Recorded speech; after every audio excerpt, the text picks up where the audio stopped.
नमस्कार. पुन्हा एकदा सर्व विद्यार्थी मित्रांचं नवीन व्हिडिओमध्ये स्वागत आहे. लास्ट लेक्चरला आपण सायन्स पार्ट सेकंड स्टँडर्ड 10 चा सेकंड चॅप्टर ज्याचं नाव आहे life processes in living organism part first याला सुरुवात केलेली होती. म्हणजे आतापर्यंत आपण 3 लेक्चर पाहिले. हा लेक्चर नंबर 4 असेल. तुम्ही जर 3 लेक्चर जर पाहिलेले नसतील तर या लेक्चर कडे तुम्ही येऊ नका, कारण जर तुम्ही ते 3 लेक्चर व्यवस्थित पाहिले नाही तर तुम्हाला हे लेक्चर बिलकुल बी समजणार नाही. तर चला लेक्चर मध्ये आपण पुढे जाऊयात आणि आजच्या भागाला सुरुवात करूयात.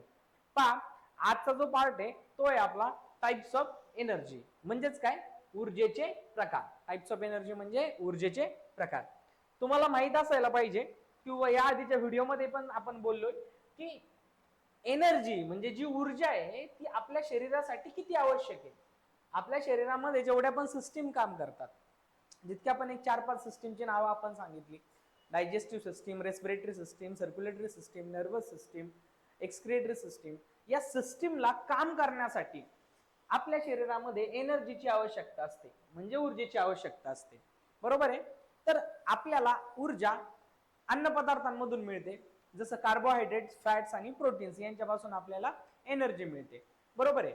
परंतु आपल्या शरीरामध्ये एनर्जी कोणत्या फॉर्म मध्ये पाहायला मिळते किंवा एनर्जी कोणत्या टाइप मध्ये पाहायला मिळते, तर महत्वाची एनर्जी जी असते ती आपल्याला 2 रूपामध्ये पाहायला मिळते. एकाला आपण म्हणू डायरेक्ट एनर्जी आणि दुसऱ्याला आपण म्हणू इनडायरेक्ट एनर्जी.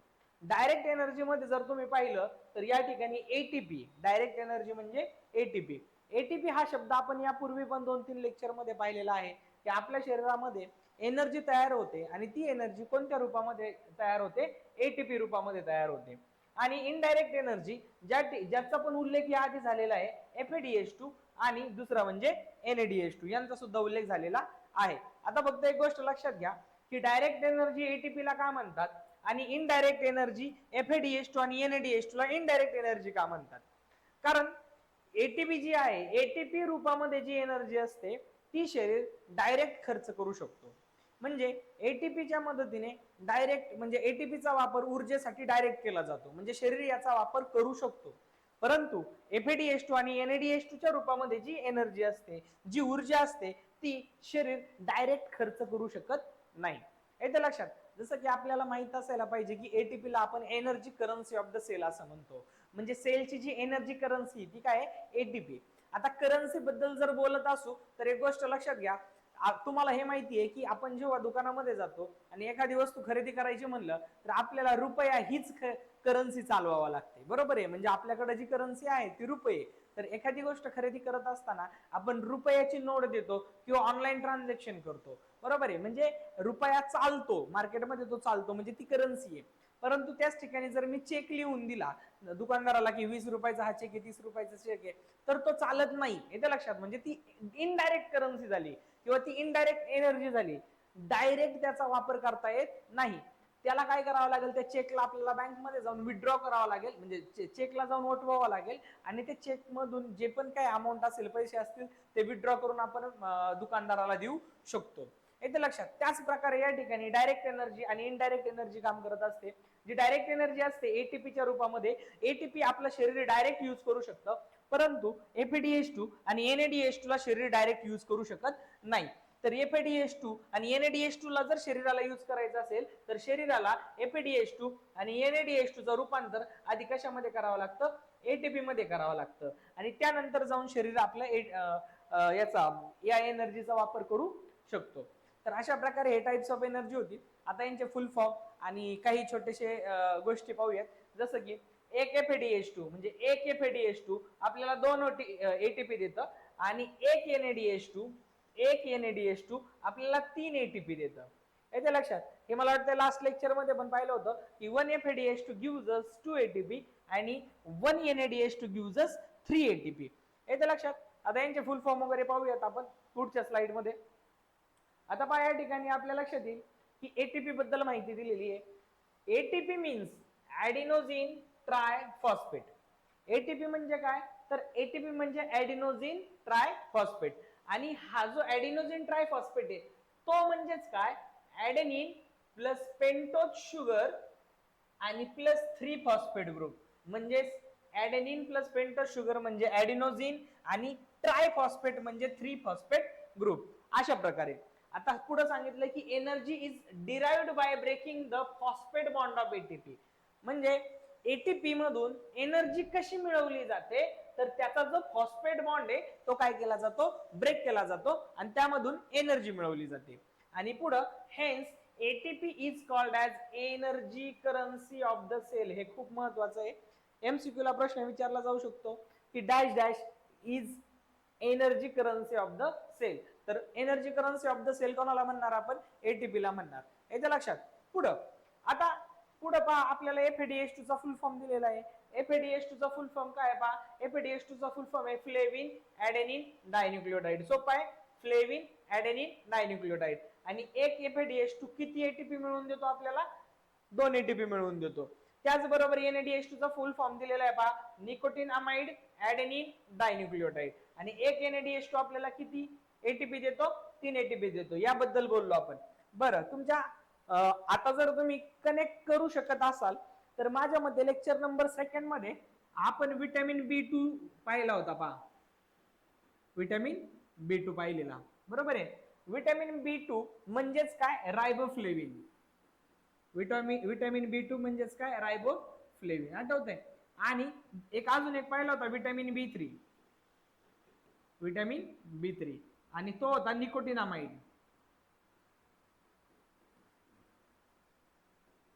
आठवतंय. आणि आपण पाहिलं होतं की विटॅमिन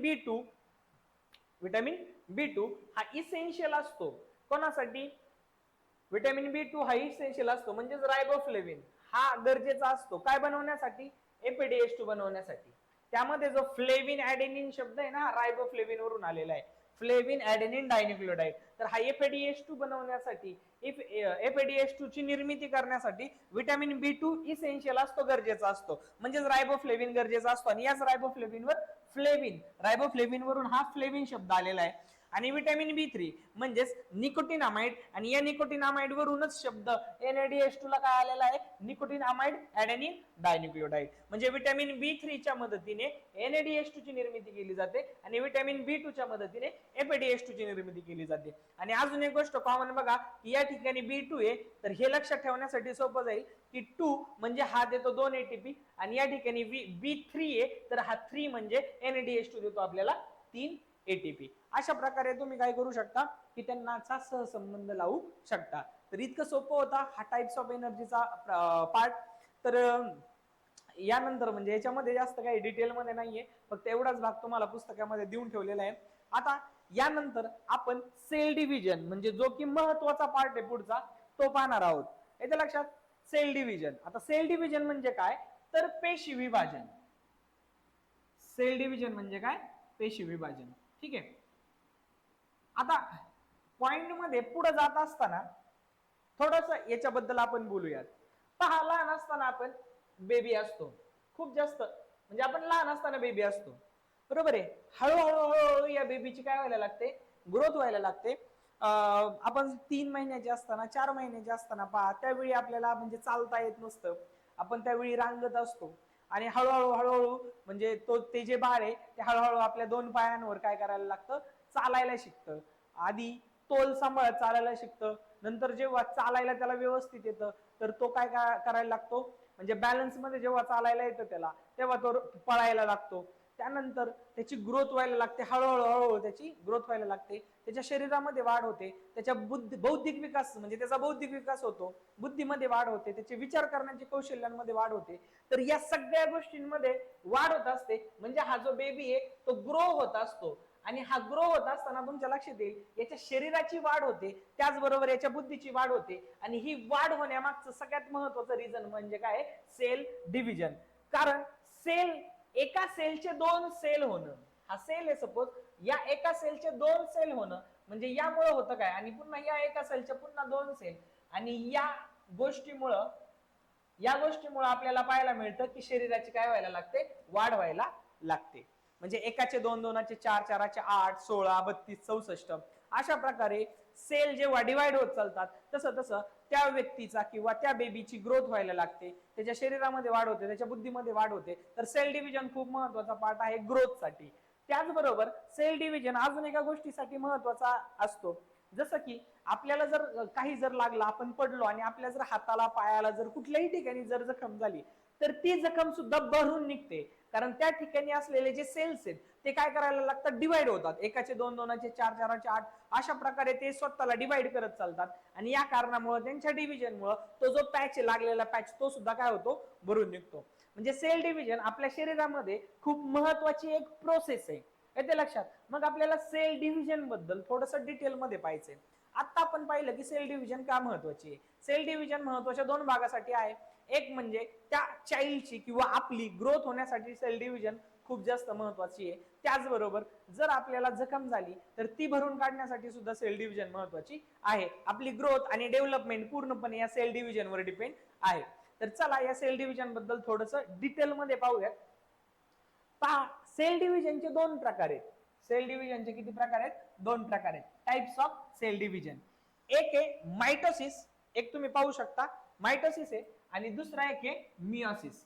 आणि त्याचबरोबर तुम्ही जर नीट पाहिलं तर मायटोसिस मध्ये या ठिकाणी तुम्हाला दिसत असेल की सोमॅटिक सेल, आणि या ठिकाणी दिसत असेल स्टेम सेल. आणि मियोसिस मध्ये जर तुम्ही पाहिलं तर जर्म सेल. इथे तीन प्रकारचे सेल्स आलेले आहेत, येतं लक्षात. एक सोमॅटिक सेल, स्टेम सेल आणि जर्म सेल. तुम्ही जर नीट पाहिलं तर सोमॅटिक सेल आणि स्टेम सेल साठी सांगितलंय की मायटोसिस, बरोबर आहे, आणि जर्म सेल साठी काय सांगितलंय, मियोसिस. सेल डिव्हिजनचे दोन भाग पडतात हे लक्षात ठेवा, एक म्हणजे मायटोसिस आणि दुसरा म्हणजे मियोसिस. आणि तीन सेलचे प्रकार लक्षात ठेवा, एक सोमॅटिक सेल, स्टेम सेल ज्याच्यामध्ये मायटोसिस पद्धतीने सेल डिव्हिजन होतं, आणि जर्म सेल मध्ये फक्त मियोसिस पद्धतीने सेल डिव्हिजन होतं. आता एक लक्षात घ्या, आपल्याला हेच पाहिजे की हे जे तिघ जण आहेत ह्या सेलचे प्रकार म्हणजे नेमके ऍक्च्युअली काय. तर चला सुरुवात करू आपण याच बेसिक पासून. आपल्याला सोमॅटिक सेल, स्टेम सेल आणि त्याचबरोबर आपल्याला जर्म सेल्स काय आहेत हे पाहिजे. ठीक आहे, मी थोडस मागच्या पेजवर पुन्हा येतो जेणेकरून मला इथं लिहायला सोपं जाईल. आता थोडस आपण सोमॅटिक सेल बद्दल बोलू. जनरली तुम्हाला माहिती आहे की सेलचा जो आकार असतो किंवा सेलचं स्ट्रक्चर थोडस अशा प्रकारे असतं की हा तुमचा काय झाला, सेल मेम्ब्रेन झाला, हा तुमचा झाला न्यूक्लियस झाला, बरोबर आहे. आणि न्यूक्लियस मध्ये एक महत्वाचा घटक असतो, तुम्हाला सगळ्यांना माहिती आहे, आपण आतापर्यंत पहिल्या लेक्चर मध्ये पण पाहिलं, या पण लेक्चर मध्ये थोडासा त्याचा भाग पाहिला की हा जर सेल आहे आणि हा सेलचा सेल मेम्ब्रेन आहे आणि हा जर न्यूक्लियस आहे, तर या दोघांच्या मध्ये जो भाग असतो त्याला काय म्हणतो आपण, सायटोप्लाझम म्हणतो. काय म्हणतो, सायटोप्लाझम. हे सुद्धा माहिती आहे आपल्याला. ठीक आहे, आता या न्यूक्लियसच्या आतमध्ये तुम्हाला सगळ्यांना माहिती कोण असतात, क्रोमोझोम्स असतात. कोण असतात, क्रोमोझोम्स असतात, माहिती आहे ना, बरोबर आहे. किती क्रोमोझोम्स असतात रे, 46 क्रोमोझोम्स असतात, हे तर तुम्हाला माहिती आहे. 46 क्रोमोझोम्स असतात हे माहिती आहे तुम्हाला. आणि प्रत्येक क्रोमोझोम हा जोडीने येतो, म्हणजे पेअर करून येतो. अशा 23 जोड्या बनवल्या जातात. म्हणजेच कसं पहा, या ठिकाणी मी दाखवतो तुम्हाला की सपोज हा एक क्रोमोझोम आहे, ठीक आहे, त्याच्यानंतर अजून एक खाली एक क्रोमोझोम आहे, त्याच्यानंतर अजून एक खाली क्रोमोझोम आहे, आणि याला याला एक जोडी असते, बरोबर आहे, अशी जोडी असते. प्रत्येक क्रोमोझोमला एक जोडी असते, त्या जोडीला एक शब्द आहे ज्याला म्हणतात होमोलोगस पेअर. त्या जोडीला काय म्हणतात, होमोलोगस पेअर. तर अशा जनरली किती जोड्या असतात, 23 पेअर्स असतात. बेसिक मध्ये पण पाहिलेलं होतं आपण फर्स्ट चॅप्टरच्या. ठीक आहे, तर होमोलोगस अशा किती पेअर असतात, 23 पेअर्स असतात, बरोबर आहे, 23 पेअर्स असतात. आता साहजिक आहे 23 पेअर्स म्हणजे ते 23 जोड्या, तर टोटल क्रोमोझोम्स किती झाले, 46 क्रोमोझोम्स झाले. येत्या लक्षात. अशा प्रकारचे जे सेल्स असतात ना यांना म्हणतात डिप्लॉइड सेल्स. काय म्हणतात, डिप्लॉइड सेल्स. डिप्लॉइड सेल म्हणजे जोडीने येणारे, ज्यांच्या सेलच्या न्यूक्लियस मध्ये क्रोमोझोम जोडीने आहे त्याला म्हणतात डिप्लॉइड सेल. येत्या लक्षात. आता हा जो डिप्लॉइड सेल आहे ना, हा वेगळा दुसरा तिसरा कोणी नसून हा असतो सोमॅटिक सेल. कोण असतो, सोमॅटिक सेल. शक्यतो आपल्या पूर्ण शरीरभर, पूर्ण शरीर जवळपास सगळ्याच्या सगळं शरीर या सोमॅटिक सेल पासून बनलेलं आहे. इच अँड एव्हरी सेल हा आपला सोमॅटिक सेल आहे. काही अंशतः काही सेल सोडून ते पाहणार आहोत आपण. ठीक आहे, तर सोमॅटिक सेल बद्दल मी पाहिलं, पुन्हा एकदा सांगतो. हा सेल आहे, त्या सेलमध्ये न्यूक्लियस, न्यूक्लियसच्या आतमध्ये आपल्याला 23 पेअर्स पाहायला मिळतात, 23 जोड्या म्हणजे एकूण 46 क्रोमोझोम्स पाहायला मिळतात. आणि हे जे 46 क्रोमोझोम्स आहेत, ज्या सेलमध्ये हे 46 क्रोमोझोम्स असतात त्या सेलला आपण काय म्हणतो, सोमॅटिक सेल. आणि त्या सेललाच आपण काय म्हणतो, हे डिप्लॉइड सेल्स आहेत. काय आहे, डिप्लॉइड. डिप्लॉइड का, कारण हे पेअर जोडीने येतात, पेअर करून येतात. बरं, आता पुढचा प्रकार पाहू सेलचा. अजून एक प्रकार असतो सेलचा, पुरुषांमध्ये त्या सेलला म्हणतात स्पर्म आणि स्त्रियांमध्ये त्याच सेलला म्हणतात एग. अजून एक नाव आहे याला ओसाइट, अजून एक नाव आहे याला ओव्हम. असे 3 नाव आहेत त्या सेलला.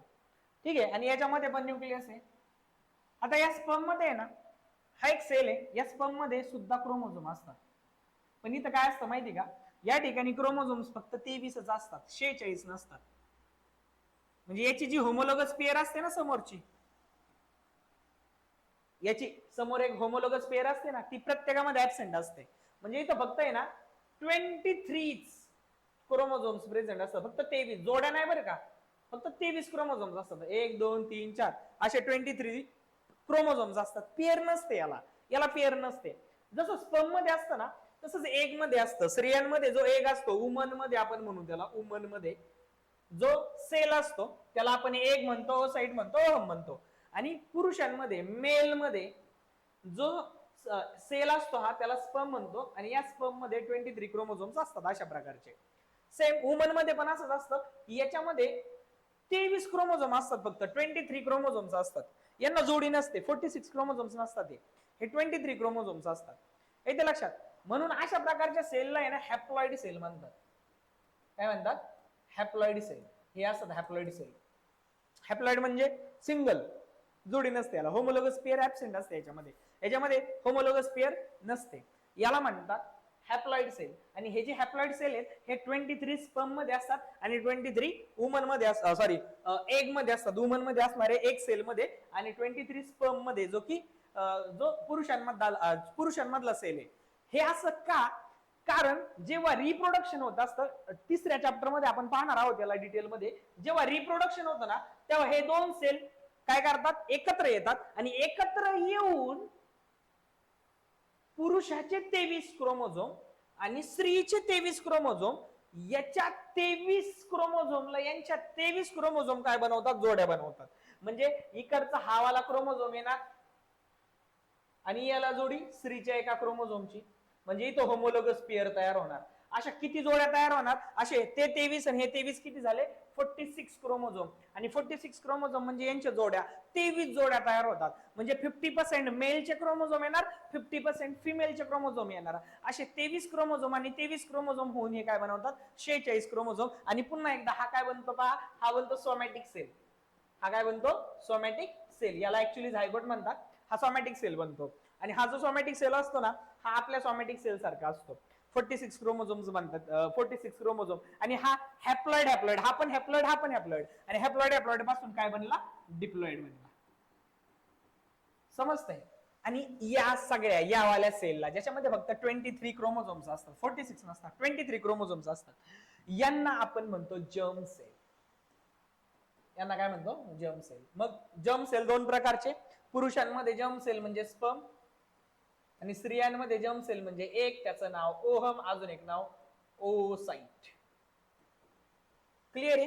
पुरुषांमध्ये स्पर्म, स्त्रियांमध्ये एक जर्म सेल. आणि जर्म सेलचा नेचर कुठला असतं, हॅप्लॉइड. हॅप्लॉइड म्हणजे 23 क्रोमोझोम, 23 ला 23 ची पेअरिंग नसते. आणि का नसते ते पण सांगितलं. जेव्हा रिप्रोडक्शन होतं ना तेव्हा पुरुषांमधला तो जर्म सेल आणि स्त्रीमधला तो जर्म सेल एकत्र येतात आणि याचे 23 क्रोमोझोम आणि याचे 23 क्रोमोझोम, 23 आणि 23 46 अशा प्रकारचा एक झायगोट तयार करतात. आणि तिथून पुढे एका बेबीची ग्रोथ होते. येतं लक्षात? जर तसं झालं नसतं, हे जर हॅप्लॉइड नेचरचे नसते, तर याच्यामध्ये 46 क्रोमोझोम आणि याच्यामध्ये 46 क्रोमोझोम. आता जोड्या लावायच्या कशा, ऑलरेडी त्यांचे ते पेअरिंग मध्ये, जेव्हा युनाइट होतील तेव्हा त्यांच्या जोड्याच लागणार नाही. पहिली गोष्ट ते युनाइटच होणार नाही. त्यामुळे आपल्या शरीरामध्ये जर्म सेल्स खूप महत्वाचे आहेत. मला वाटतंय तुम्हाला जर्म सेल आणि सोमॅटिक सेल व्यवस्थित समजलेला आहे. आता जाऊ आपण 3ऱ्या प्रकाराकडे, ज्याला म्हणतात स्टेम सेल. पहा, आताच पाहिलं जेव्हा स्पर्म आणि एग युनाइट करतात, हा हॅप्लॉइड आहे, हा पण हॅप्लॉइड आहे. हा हॅप्लॉइड आहे, हा सुद्धा हॅप्लॉइड आहे. आणि यांच्यापासून झायगोट बनतो, म्हणजे पहिला प्रिमिटिव्ह टाइपचा सेल. तर हॅप्लॉइड हॅप्लॉइड काय बनवतात, हे डिप्लॉइड. आणि हळूहळू या झायगोट मध्ये डिव्हिजन होतं. हा या सेलमध्ये डिव्हिजन होतं आणि डिव्हिजन होऊन या झायगोट पासून पहिल्यांदा एम्ब्रियो तयार होतो. आईच्या गर्भामध्ये चाललेली प्रोसेस आहे. ठीक आहे, आईच्या गर्भामध्ये चाललेली प्रोसेस आहे, एम्ब्रिओ होतो. आणि आता हा जो एम्ब्रिओ असतो ना, या एम्ब्रिओ मध्ये विशिष्ट प्रकारचे सेल्स असतात. या सेल्स पासून आता त्या शिशूचे पाय, हात, डोळे, म्हणजे थोडक्यात आपल्या शरीरामध्ये विशिष्ट प्रकारचे सगळ्या प्रकारचे ऑर्गन तयार करण्याची क्षमता या एम्ब्रिओ मध्ये असते. म्हणजे याच्यातले काही सेल्स आईज ऑर्गन बनवतील, काही सेल्स हार्टचे ऑर्गन बनवतील, काही सेल्स याचे जसं की लिव्हर बनवतील, काही सेल्स याचे किडनी बनवतील. थोडक्यात या एम्ब्रिओ मध्ये जे सेल असतात ना, हे कोणत्याही प्रकारचे टिश्यूज बनवण्याची ॲबिलिटी ठेवतात. कोणत्याही प्रकारचे टिश्यूज, कारण या एम्ब्रिओ पासूनच शिशूची निर्मिती होणार आहे. आणि शिशूचं ब्रेन, शिशू म्हणजे ब्रेनचे टिश्यूज, त्यानंतर हाड म्हणजे बोन्स आपण म्हणतो त्याला, हार्ट असेल, आईज असतील, लिव्हर असेल, पॅनक्रियाज असेल, वेगवेगळ्या प्रकारचे ऑर्गन तयार होताना इथून सुरुवात होणार आहे. याला म्हणतात एम्ब्रिओ. आणि एम्ब्रिओ मध्ये हे जे सेल्स असतात ना, या सेलला आपण म्हणतो स्टेम सेल. या सेलला काय म्हणतो आपण? Stem cell. मला वाटतं तुम्हाला समजलेलं असेल तिन्ही पण. सोमॅटिक सेल काय आहे? सोमॅटिक सेल हे डिप्लॉइड नेचरचे असतात. त्यानंतर जर्म सेल हे हॅप्लॉइड नेचरचे असतात. पुरुषांमध्ये जर्म सेल असतो स्पर्म, आणि स्त्रियांमध्ये जर्म सेल असतो एग. त्याचं अजूनही नावं सांगितली मी, ओसाइन आणि ओहम. आणि तिसरा प्रकार सांगितला स्टेम सेलचा. स्टेम सेल्स काय असतात? जेव्हा स्त्री आणि पुरुष यांच्यामध्ये रिप्रोडक्शनची प्रक्रिया होते, तेव्हा पुरुषांमधला स्पर्म आणि स्त्रियांमधला जो एग आहे तो युनाइट करतो आणि हॅप्लॉइड डिप्लॉइड एक झायगोट बनवतात, एक प्रकारचा सेल बनवतात. आणि या झायगोट पासून बेबीची निर्मिती होत असताना झायगोट पासून एम्ब्रिओ बनतो. आणि या एम्ब्रिओ मध्ये आता विशिष्ट प्रकारचे विशिष्ट ॲबिलिटी असणारे सेल्स असतात. या एम्ब्रिओ मध्ये जे विशिष्ट ॲबिलिटी असणारे जे सेल असतात यांना स्टेम सेल म्हणतात. कारण हे स्टेम सेल आपल्या शरीरामधला कुठलाही प्रकारचा अवयव बनवण्यासाठी यांच्यामध्ये ॲबिलिटी असते. तर अशा प्रकारे आपण सेलचे प्रकार पाहिले. म्हणजे सेल डिव्हिजन साठी, सेल डिव्हिजन दोन प्रकारामध्ये होणार, एक मायटोसिस आणि दुसरं मिओसिस. तर मायटोसिस कोणत्या सेल मध्ये होतो? तर पहा, मायटोसिस होतो सोमॅटिक सेल मध्ये आणि स्टेम सेल मध्ये. आता विचारू नका की सोमॅटिक सेल काय आणि स्टेम सेल काय, आता जस्ट त्याच्याबद्दलच बोललो आपण. आणि मिओसिस कोणामध्ये होणार? जर्म सेल मध्ये होणार. येते लक्षात? किंवा मिओसिसच्या मदतीने जर्म सेल्सची निर्मिती होते, हे पाहणार आहे आपण. ऍक्च्युली तुम्हाला 10th मध्ये 10वी मध्ये मिओसिस डिटेल मध्ये शिकवलेला नाहीये किंवा डिटेल मध्ये दिलेलं नाहीये. जास्त डिटेल मायटोसिस दिलेला आहे. मायटोसिस मध्ये कॅरिओकायनेसिस हे सगळं, सायटोकायनेसिस वगैरे हे जास्त डिटेल मध्ये दिलेलं आहे. आणि पेपरला सुद्धा मिओसिस वर म्हणजे जास्त भर दिला जात नाही, कारण त्याला पुस्तकामध्येच डिटेल मध्ये देताना दिलेलं नाहीये. ठीक आहे, तर चला आजच्या लेक्चर साठी आपण बस करूयात. नेक्स्ट लेक्चर मध्ये आपण मायटोसिस पाहणार आहोत आणि जमलंच तर त्याच लेक्चर मध्ये मिओसिस पाहू. परंतु जर ते लेक्चर खूप मोठं होत असेल तर आपण काय करू, नेक्स्ट लेक्चर एक खास मिओसिस साठी बनवूयात. पुस्तकामध्ये जरी मिओसिस डिटेल मध्ये नसेल तरी सुद्धा आपण मिओसिसला थोडंसं डिटेल मध्ये पाहूयात. थोडंसं जास्त एक्स्ट्राचं नॉलेज घेतल्याने काही फरक पडणार नाही. भले ते पेपर साठी उपयुक्त जरी नसेल तरी सुद्धा तुम्हाला ते म्हणजे तुमचं नॉलेज अपडेट होण्यासाठी ते महत्वाचं असेल. धन्यवाद.